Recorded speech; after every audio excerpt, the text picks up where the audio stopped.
안녕하세요. 뉴로이어 법률사무소의 김세 대표 변호사입니다. 오동현 변호사입니다. 지난 시간에 좋은 변호사를 찾는 방법에 대해서 말씀을 드렸는데요. 분명히 좋은 변호사를 선임을 한 것 같은데 진행 과정에서 사건이 잘 안 풀린다고 아쉬워하는 분들도 좀 많이 있는 것 같습니다.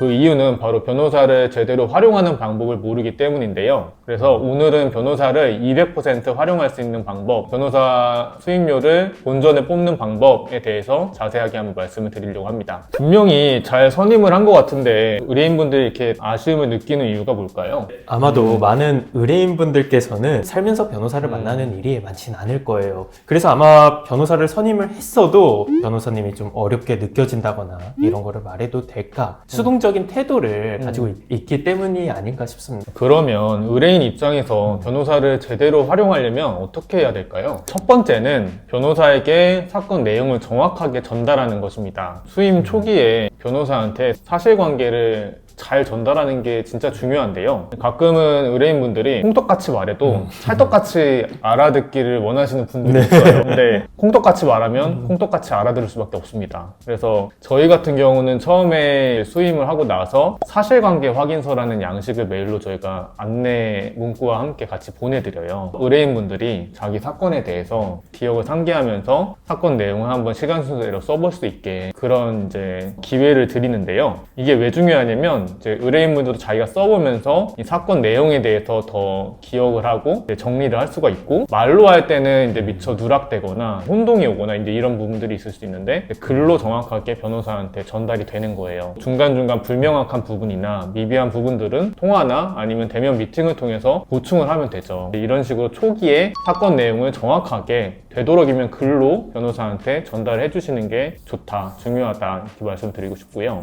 대표님 말씀에 적극적으로 동의를 하는 게 변호사들은 기본적으로 말보다 글에 더 익숙한 사람들이에요. 가끔 이제 변호사로서 재판을 가다가 갑자기 전화를 받는 경우가 있어요. 근데 변호사 입장에서는 의뢰인분이 왜 전화하셨지? 모르는 상황에서 전화를 받으면 그 시간이 결국에 의뢰인분한테도 낭비될 수밖에 없어요. 변호사와 소통을 하는 과정에서는 미리 글로 궁금한 사항을 적어서 보내주시면 변호사들이 또 글에 익숙하다 보니까 최대한 자세하게 검토하고 회신을 주거든요. 그렇게 소통을 하시는 게 좋고, 전화나 아니면 미팅을 하는 경우에도 어떤 점에 대해서 논의를 하고 싶다 주시면 그러면 더 효과적인 전화나 미팅이 되지 않을까 싶습니다. 두 번째 또 중요한 점은 변호사한테 비밀을 만들지 말자. 맞아요. 이 부분이 정말 중요하다고 생각이 되는데요. 개인적으로 변호사한테까지 거짓말을 하시는 의뢰인분들이 아주 가끔 가다가 있어요. 일부러 그러시는 분들도 있고, 대다수는 무의식적으로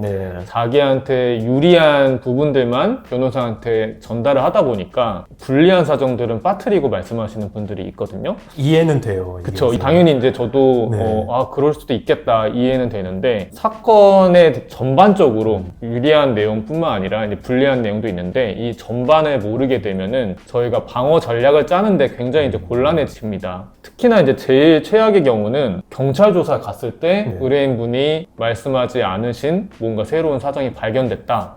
그러면은 굉장히 난감해져 버려요. 그래서 조사를 망치게 되잖아요. 맞아요. 변호사를 한번 선임을 하셨으면 그 변호사는 의뢰인분의 편일 수밖에 없어요. 무슨 일이 있어도 변호사를 믿고 A to Z까지 모두 말씀을 하시는 게 좋습니다. 앞서 대표님께서 말씀 주신 최악의 경우를 좀 더 구체적으로 말씀을 드리면, 제가 직접 겪었던 일인데 조금 각색을 해서 말씀을 드릴게요. 의뢰인분이 자신한테 유리할 거라고 자의적으로 판단을 하고 저희에게 거짓말을 했던 사안이었어요. 쉽게 말해서 의뢰인분께서 자기가 A 행위를 했다 이렇게 말씀을 하시고 그에 대한 증거 자료를 함께 저희에게 전달을 주면서 변호를 부탁을 했었는데, 나중에 알고 보니까 의뢰인분은 B 행위를 했던 거예요. B 행위를 한 거는 큰 범죄가 되지 않는 경우였거든요. 근데 의뢰인분께서는 자기 혼자서 생각하기에는 A 행위를 한 것이 더 약하게 처벌될 거야 이렇게 생각을 하시고 저희에게 거짓말을 하시고 증거까지 만드셔서 변호 요청을 주신 상황이었어요. 처음부터 저희에게 솔직하게 B 행위를 했다 이렇게 말씀을 주셨으면 큰 문제 없이 풀릴 사건이었는데 오히려 자체적인 판단으로 사건이 더 꼬여버렸던 적이 있습니다. 세 번째는 사건 진행 과정에서 변호사와 적극 소통하는 게 정말 중요합니다. 이 사건에 대해서 제일 잘 알고 있는 장본인은 저희 의뢰인분이실 거잖아요. 그래서 의뢰인분이 저희와 적극적으로 소통해 주시는 게 정말 중요한 것 같아요. 저희도 이제 의뢰인분과 소통하면서 사건에 대해서 더 많이 알게 되고 또 좋은 아이디어를 얻어낼 수가 있거든요.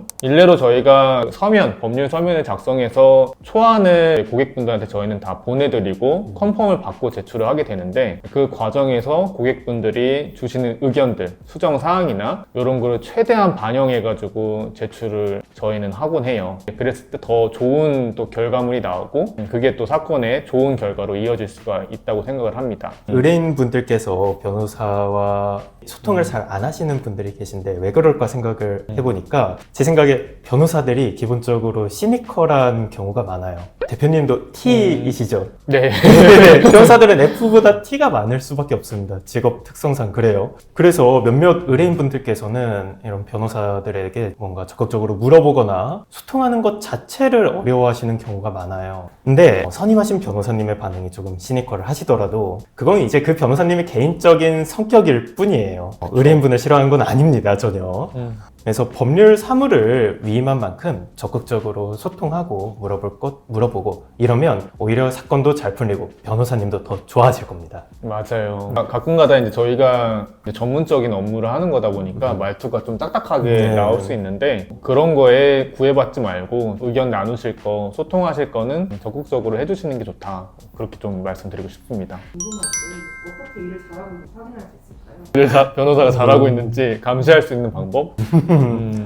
저는 제가 생각나는 거는 그냥 변호사가 의뢰인과 소통을 하려고 하는지 태도를 보면 좀 제대로 일하고 있는지 알 수 있지 않나 생각이 들어요. 변호사랑 연락할 수 있는 창구가 없다든지 아니면은 변호사 연락처도 모른다 이런 경우에는 어떻게 보면 변호사가 의뢰인과의 소통을 피하거나 좀 이런 거를 꺼린다고 볼 수 있거든요. 근데 그렇게 되면은 적극적으로 의뢰인과 합을 맞춰 소통을 많이 해야지 사건 결과가 제대로 이루어질 수 있고 업무를 제대로 하는 거라고 볼 수 있는데 이제 그렇게 이루어지지 않을 가능성이 높다. 저희 사무실은 그런 점에서는 상당히 소통에 특화되어 있는 로펌이다 이렇게 생각을 해요. 그렇죠. 좀 힘들기도 한데 변호사 사무실에 따라 다르겠지만 변호사님의 개인 번호를 알려주지 않는 로펌도 네. 많아요. 저희 사무실 같은 경우는 네. 변호사님들 개인 번호는 물론이고 카카오톡방도 예. 여시잖아요. 예, 대표님께서 의뢰인 전용 저희가 카톡 채널이 네. 있어서 거기서 소통할 수 있는데 아무튼 좀 힘들긴 합니다. 해야죠. 그래도 해야죠. 소통을 잘해야 사건이 예. 잘 풀립니다. 그래서 그런 거고요. 음. 제가 생각하는 것 중에 하나는 의뢰인분께서 변호사님에게 그 사건에 대해서 뭔가 물어봤을 때 변호사님이 굉장히 알기 쉽게 설명을 해준다. 마치 초등학생도 알 수 있을 정도로 설명을 해준다. 이러면 그 변호사님이 사건을 수행을 잘하고 있다는